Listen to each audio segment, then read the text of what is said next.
আমাৰ ভাৰতত নিৰ্বাচন কেনেকৈ অনুষ্ঠিত কৰা হয়, ভোটাৰ তালিকা কেনেকৈ প্ৰস্তুত কৰা হয়, নিৰ্বাচন আয়োগ বা ইলেকশ্যন কমিশ্যন অফ ইণ্ডিয়াৰ এই ক্ষেত্ৰত ভূমিকা কি আছে, এই প্ৰতিষ্ঠানটোৱে স্বাধীনভাৱে আৰু নিৰপেক্ষ হৈ কাম কৰাটো কিয় গুৰুত্বপূৰ্ণ, শেহতীয়াকৈ ECI ভূমিকাৰ ওপৰত বহুতে প্ৰশ্ন কিয় কৰিছে। ভাৰত বিশ্বৰ সৰ্ববৃহৎ গণতন্ত্ৰ বুলি আমি ভাৰতীয় হিচাপে গৌৰৱ কৰোঁ।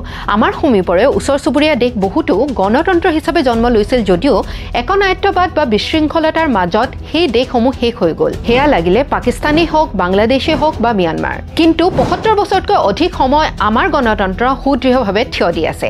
ইয়াৰ এটা বিশেষ কাৰণ হৈছে যে আমাৰ সংবিধান মৰ্মে আমাৰ দেশত গণতন্ত্ৰক সুৰক্ষিত কৰি ৰখাৰ বাবে ভাৰতীয় নিৰ্বাচন আয়োগ বা ইলেকশ্যন কমিশ্যন অফ ইণ্ডিয়াক প্ৰতিষ্ঠা কৰা হৈছিল 1950 চনতে, যাতে আমাৰ দেশৰ নিৰ্বাচনসমূহ মুক্তভাৱে অনুষ্ঠিত কৰিব পৰা যায়, কাৰো ভয় ভাবুকি নোহোৱাকৈ মতদাতাসকলে ভোট দিব পাৰে, নিৰ্বাচনত ভাগ লোৱা প্ৰতিযোগীসকলে বা ৰাজনৈতিক দলসমূহে এক ন্যায্য ব্যৱস্থাপনা লাভ কৰিব পাৰে। সেইবাবে আমাৰ সংবিধানে ECIক নিৰ্ভীক আৰু স্বতন্ত্ৰভাৱে ন্যায্য স্থিতি যাতে ধৰি ৰাখিব পাৰে তাৰ বাবে ব্যৱস্থা কৰি দিছে। এই ব্যৱস্থাটোৰ ওপৰত আমাৰ আস্থা আৰু বিশ্বাস এতিয়াও আছে বাবে আমাৰ গণতন্ত্ৰ সবল হৈ আছে। সংবিধানৰ আৰ্টিকেল 324 অনুসৰি ECI সাংসদীয় আৰু ৰাজ্যিক বিধানসভা নিৰ্বাচন লগতে ৰাষ্ট্ৰপতি আৰু উপৰাষ্ট্ৰপতি নিৰ্বাচনৰ তদাৰক কৰে। কিন্তু বিশেষ কোনো দলৰ বা মানুহৰ হস্তক্ষেপৰ যাতে ই বলি হ'বলগীয়া নহয়, ই অতিকৈ গুৰুত্বপূৰ্ণ, কিয়নো আমাৰ ৰাজনৈতিক দলসমূহৰ আচাৰ ব্যৱহাৰ ই নিৰীক্ষণ কৰে।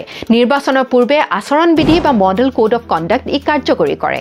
আনকি আইন আৰু শৃংখলা যদি বিফল হয়, নিৰ্বাচন পুনৰ অনুষ্ঠিত কৰাৰ ক্ষমতাও এই প্ৰতিষ্ঠানটোৱে ৰাখে। যেনে বিহাৰ আৰু কৰ্ণাটকৰ দৰে ৰাজ্যৰ ভোটাৰ তালিকাৰ প্ৰস্তুত কৰাৰ ওপৰত বিবাদৰ সমালোচনা হৈছে। আমাৰ গণতন্ত্ৰ যাতে সুস্থ আৰু সবল হৈ থাকিব পাৰে তাৰ বাবে আমাৰ দুখন আইনো আছে।